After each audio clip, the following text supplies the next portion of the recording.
Fala, professor e estudante, tudo bem com vocês? No vídeo de hoje vamos para a nossa aula 5 de metodologia científica e vamos falar a respeito de questões éticas. Bora pro vídeo? Bom, na aula de hoje a gente vai falar o que pode e o que não pode ser feito com relação à pesquisa, tanto em seres humanos quanto em animais. Então, bora para a tela do computador? Bom, vamos para a nossa aula 5 de metodologia científica. Vamos falar aí de questões éticas. Bom, o meu objetivo nessa aula é apresentar e ensinar para vocês esses 4 pontos. Vamos falar a respeito de desonestidade científica. A primeira delas, plágio. Por conceito é usar ideias, conceitos, textos ou ilustrações de outros autores como se fossem seus. Isso aqui dá muita briga no meio científico, tá? Se você for usar uma ideia de outra pessoa, uma figura, uma imagem, algo do tipo, você bota lá embaixo, adaptado de, aí você bota a referência. Pronto, você não tem nenhuma dor de cabeça, tá? Também, se por acaso você for pego no plágio e você quiser aí seguir uma carreira profissional como pesquisador, professor, você vai carregar esse estigma pelo resto da sua vida, tá bom? Então, toda vez que você publicar um artigo ou mandar um artigo para a revista vai ser mais criteriosa com seus dados, tá bom? Com as suas figuras. A revista vai sempre, digamos que você vai estar sempre numa lista lá de observação quando você for submeter artigo para uma revista. Outra área de desonestidade científica é a fabricação e falsificação dos dados, tá bom? A criação, ou seja, não tem um dado ali, você vai lá e coloca um dado inventado, alguma coisa do tipo, ou você faz a mudança dos dados, tá bom? Você faz uma maquiagem ali. Vamos supor que todos os dados estejam apresentando valores próximos ali, vamos supor 2, 3, 4, 2, 3, 4, aí tem um lá que tá como 20, tá bom? A pessoa vai lá e simplesmente bota como 3, como 4, tá? Isso aí você tá fazendo uma falsificação. Assim como no plágio, quem faz esse tipo de coisa aqui entra para listazinha de observação das revistas, tá? E aí, toda vez que você for mandar um artigo para uma revista, os comentários dos editores e dos revisores serão mais fortes, vamos por assim, tá? E se seus dados forem publicados, quando o artigo for publicado, vai uma galera analisar os dados do seu estudo de cabo a rabo, tá certo? Então, muito cuidado com isso, pessoal. E também pode ocorrer uma falsificação aí, digamos que indireta, tá? Por quê? Porque tem um artigo X, aí o Joãozinho tá lendo esse artigo X para escrever o artigo dele, e aí o Joãozinho interpreta alguma coisa que não está bem descrita no artigo X, tá bom?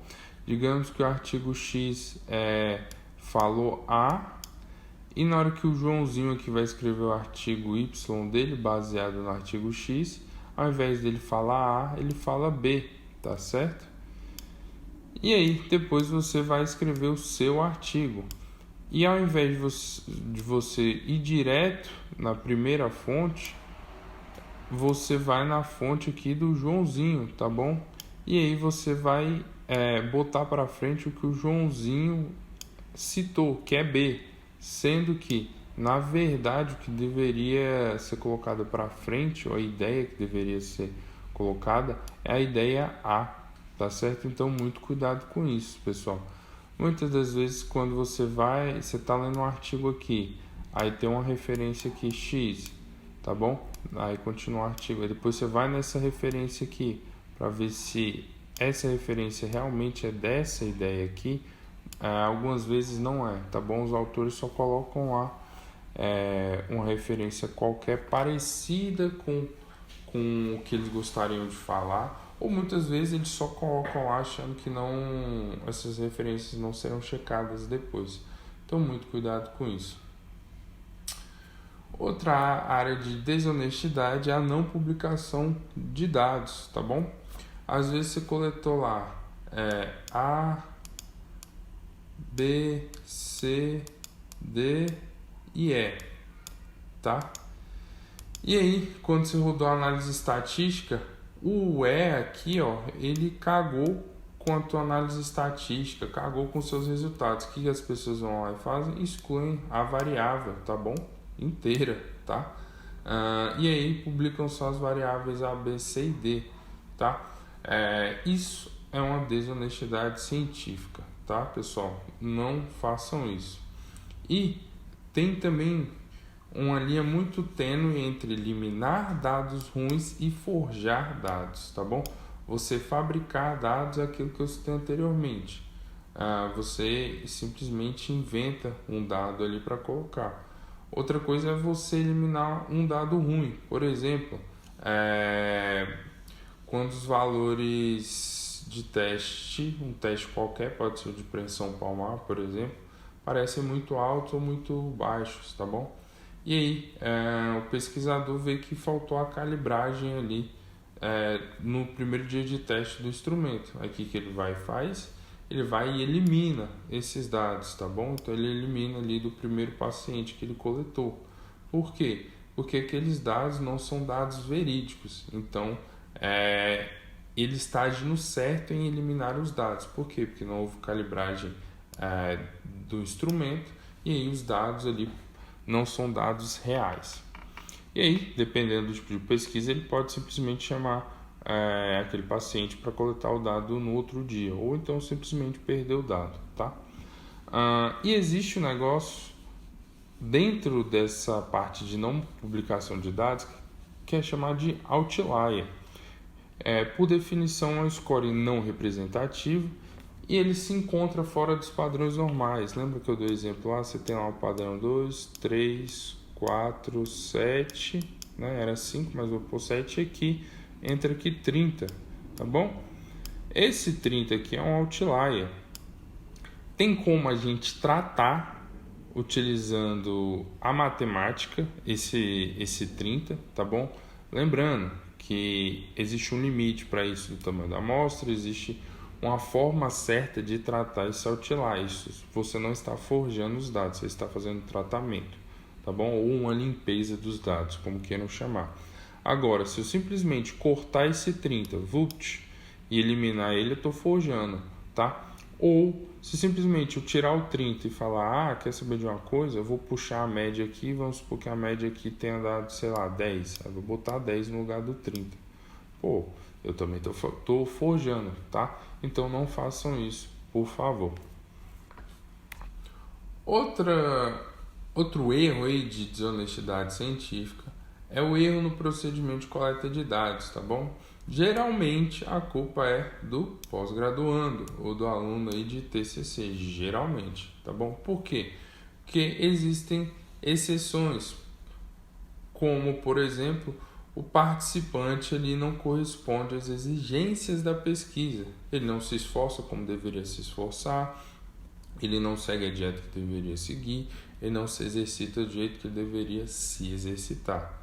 Entretanto, se tem problema no funcionamento do equipamento, o pós-graduando ou o aluno aí, o graduando, deveria checar isso antes, tá certo? Vai começar a coleta, chega meia hora antes, testa todos os equipamentos, faz a calibragem, tá?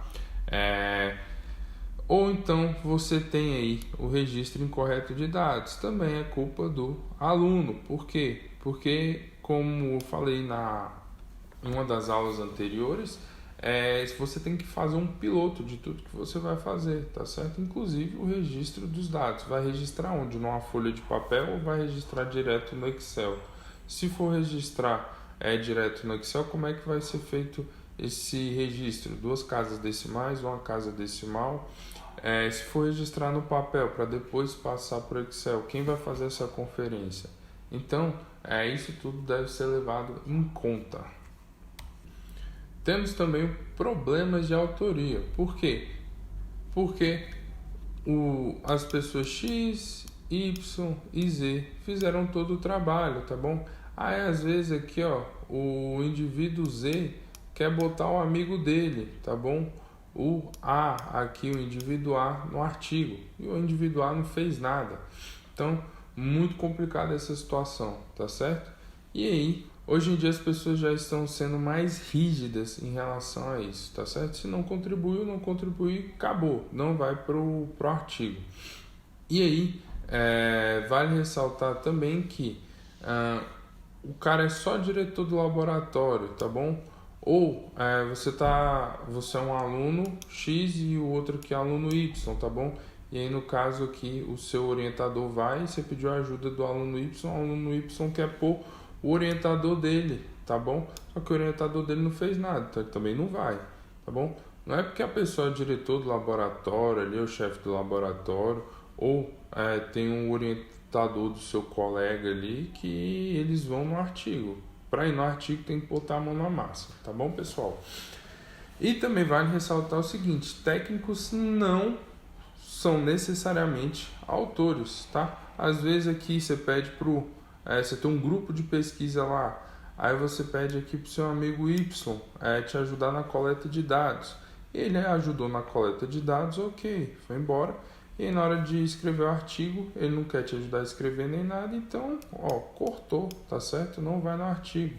Para ir no artigo, a pessoa tem que contribuir para o planejamento, para análise e para redação, tá bom? Não é só ir lá coletar os dados e ir embora, tá?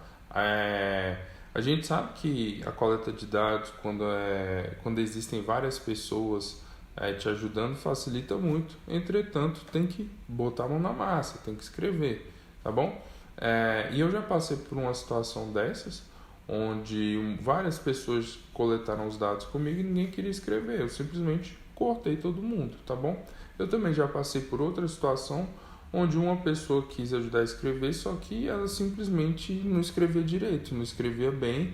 Eu dei 1, 2, 3 chances para a pessoa. Na terceira eu falei: olha, isso aqui não condiz com o que a gente espera, eu vou te cortar do artigo. Ponto, acabou, entendeu? É melhor você já cortar o mal ali pela raiz e acabar com essas práticas de ficar levando pessoas para o artigo sem as pessoas terem contribuído, do que ficar empurrando isso lá para frente para futuros estudantes terem que resolver, tá bom? A gente tem que já começar a fazer essa mudança. E aí, último problema aí, última área de desonestidade, são as práticas de publicação inaceitáveis. Uma delas é você publicar primeiro, você tem ali 4 dados, e aí o que você faz? Você publica 2 dados em um artigo e 2 dados em outro artigo. Então você tem aqui 2 publicações derivadas de uma coleta de dados, tá? Então, o ideal é você publicar os 4 dados em um único artigo, tá bom? E aí, se por acaso houver uma outra análise de dados, alguém chegar para você com uma ideia diferente e o artigo já está publicado, você pode sim fazer essa outra análise, outra pergunta de pesquisa, mas lembre-se de referenciar essa sua primeira publicação, tá? Na ciência a gente chama isso de salami science, tá bom? Por quê? Porque a pessoa pega uma pesquisa toda e divide em pedacinhos de salame. Não faça isso, tá? E outra prática de publicação inaceitável é a dupla publicação. A pessoa simplesmente publica um artigo em um periódico e aí publica esse mesmo artigo em outro periódico, tá bom? Às vezes a pessoa publica aqui, né, na revista X em português e na revista Y em inglês, tá? Não faça isso, tá? Você vai ficar queimado e isso é totalmente antiético. Vamos falar sobre questões éticas relacionadas aos direitos autorais. Bom, se você quer utilizar alguma figura, alguma ilustração, gráfico, alguma coisa do tipo na sua dissertação, na sua tese, no seu TCC, cara, pede autorização, tá certo? Que nem eu falei anteriormente, ele bota a figura e bota lá embaixo, adaptado de, tá bom? Não custa nada você enviar um e-mail para o autor principal ou para a revista e falar que é para fins educacionais, tá? Eles costumam liberar numa boa. E aí você bota o e-mail enviado e o e-mail respondido por eles lá nos apêndices do seu trabalho, tá? Aqui tem um modelo de carta de pedido de permissão de direitos autorais. Tem a data, tem ali endereço, prezado e tem tudo aqui. É só você pegar esse modelo e editar para o que você precisa. É uma figura, é uma tabela, é uma ilustração, enfim. Você faz isso tudo por e-mail e envia. Quando receber, você salva em PDF os dois e bota lá nos apêndices do seu trabalho, tá bem? Vamos falar agora das relações de trabalho com o corpo docente. Bom, primeira parte que devemos abordar é a respeito da escolha do orientador.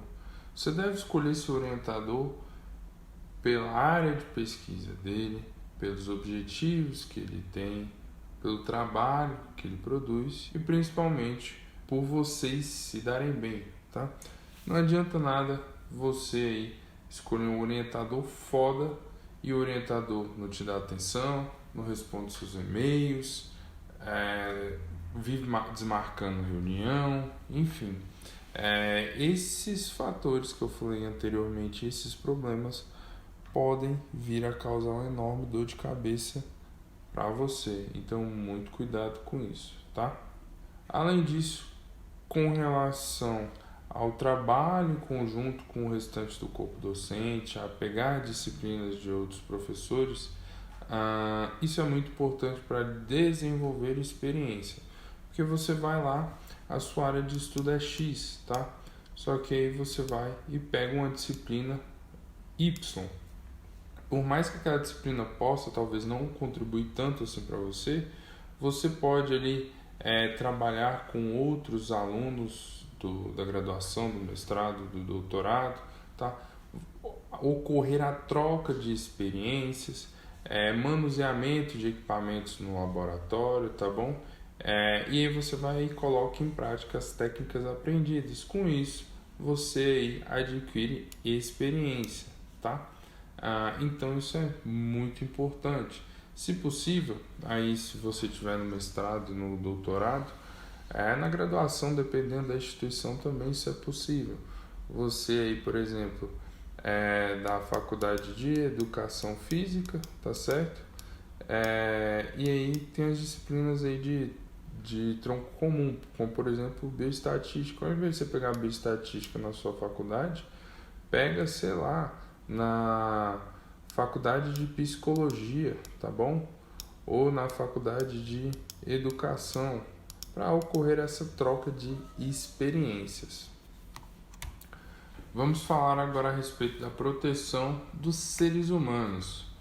Bom, isso aqui eu tenho 4 pontos que são que os participantes de pesquisas podem esperar: privacidade ou não participação, anonimato, confidencialidade e responsabilidade do pesquisador. Isso serve para blindar ao máximo os participantes, os sujeitos, enfim, como queiram chamar, da pesquisa, tá bom? Por exemplo, se eu tenho ali alguns dados pessoais dos indivíduos, eu não posso simplesmente só chegar lá e jogar ali o nome dos indivíduos, tá bom? Com os dados, eu não posso fornecer esses dados para ninguém, tá? Quando eu trabalho com crianças, além da confirmação dos pais, eu também preciso da confirmação das crianças. Como eu falei anteriormente, eu tenho os dados das pessoas ali, dados pessoais, e esses dados não podem aí passar de mão em mão, todo mundo do laboratório ficar sabendo, da faculdade, enfim, tá? Então, a gente deve fornecer um anonimato e a confidencialidade, ou seja, se é lá o João, tá bom? O João de não sei das quantas. Ao invés de João, eu vou botar lá 01 ou ID01, enfim, como você queira identificar esse sujeito, tá bom? E você deve limitar ao máximo a quantidade de pessoas que terão acesso a esses dados. De preferência, só você, tá bom? Que é o pesquisador principal. Obviamente que às vezes você pode precisar de uma ajuda aí na análise de dados, ou então você está fazendo a coleta de dados na folha e depois vai passar para o Excel, aí você vai ter uma pessoa para te ajudar. Mas aí tenta deixar tudo em um único computador, tá bom? Sob sua responsabilidade, que é o pesquisador principal, para não ter nenhum tipo de problema. E com relação à responsabilidade do pesquisador, a gente deve sempre estar bem intencionado e a gente deve se colocar no lugar do sujeito, do participante da pesquisa, tá? A gente deve ser o mais claro possível. E se por acaso eu tiver que esconder algo ali devido ao experimento, eu fornecer essa informação que foi escondida logo após o final do experimento, tá bom? Por exemplo, isso se aplica quando eu tenho o grupo experimental versus o grupo controle, tá bom? E eu tenho o duplo cego disso, somente o cego dos participantes. Ao final do experimento eu tenho que falar, vocês fizeram parte do grupo experimental, vocês fizeram parte do grupo controle, tá? E toda pesquisa aí com seres humanos deve ter o TCLE, que é o termo de consentimento livre e esclarecido, tá? Ele vai no apêndice, tá bom? O modelo dele vai no apêndice do TCC de vocês.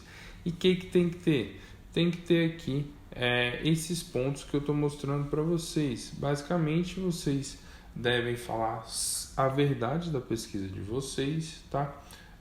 No caso aí, descrever possíveis desconfortos e riscos, o que vocês esperam, como é que serão os procedimentos, tá bom? Como é que serão aí, os sorteios dos grupos, dizer aí, quais serão os procedimentos e quais que espera-se que funcione e quais serão os controles ou o controle, tá? Tudo ali que deixe os participantes entendidos a respeito da pesquisa, o que eles vão passar, o que eles vão ter que fazer e principalmente a linguagem desse termo de consentimento livre e esclarecido deve ser uma linguagem simples, tá bom? A gente brinca que o termo de consentimento livre e esclarecido tem que ser entendido por uma criança do ensino fundamental. Então, se isso não está acontecendo no seu termo, modifique, tá bom? E, obviamente, no seu termo também não pode ter nada aí que faça com que os seus participantes abram mão aí de um direito, tá bom? E, por último, vamos falar a respeito da proteção dos animais, tá? Muita gente acha que dá para pegar qualquer animal, sair por aí e fazer experimento. Não é bem assim, tá bom? Na verdade, não é nada dessa maneira. E muitas das vezes, para você fazer um experimento com animal, os critérios são bem mais rígidos quando comparados a seres humanos. Por quê? Porque quando a gente vai utilizar algum animal, a gente tem que provar que aquela pesquisa vai contribuir de forma significativa para a evolução do conhecimento. Eu não posso simplesmente ver uma pesquisa com animal e querer reproduzir aqui, tá bom? Isso é barrado, tá? E a gente tem que lembrar que por mais que sejam animais ali, cachorros, ratos, sapo, enfim, não sei o que você vai utilizar aí para fazer alguma testagem de medicamento, por exemplo, a gente deve tratar eles com cuidados e com carinho e de forma humana, porque afinal de contas eles serão sacrificados ali para que nós tenhamos uma evolução de conhecimento e tenhamos aí um novo remédio, uma nova forma de tratar algum tipo de doença, ou seja, prolongar a vida da nossa espécie, tá bom? Então, muito cuidado e muito respeito com os animaizinhos, beleza? Dúvidas? Deixem nos comentários.